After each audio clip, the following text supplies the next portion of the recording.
Good day everyone! Today we're gonna discuss about YouTube or online learning video.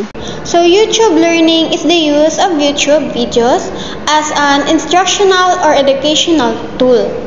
It allows teachers and learners to access, share, and engage with video-based lessons, tutorials, documentaries, and other educational content. It makes learning more interactive, visual, and accessible anywhere and anytime. So the brief characteristics are: number 1 is visual and auditory learning. It combines both sight and sound for better understanding. Number 2 is accessible and free. Can be accessed anytime with an internet connection. Number 3 is engaging interactive. Includes comments, like, and discussion. Number 4 is varied content. It offers lessons, experiments, and simulation and real-life example. And number 5 is up-to-date. It provides recent trending information across the subject. The usage of the principle dose. Choose reliable educational channel. Preview and download videos beforehand. Give students guide questions to answer after watching. And the don'ts are: don't rely solely on YouTube for teaching. Avoid videos with distracting ads or unreliable. To teach how events are connected in reading comprehension. Most essential guidelines. Number 1. Align each video with learning outcomes. Number 2. Verify the source credibility. Number 3. Give students a purpose while watching.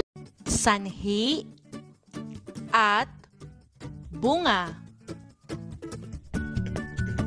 Sanhi ay dahilan kung bakit naganap ang pangyayari.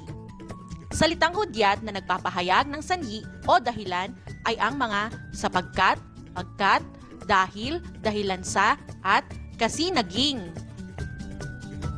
Bunga, resulta ng sanhi o pangyayari na magiging batayan ng tao kung nabigo o matagumpay.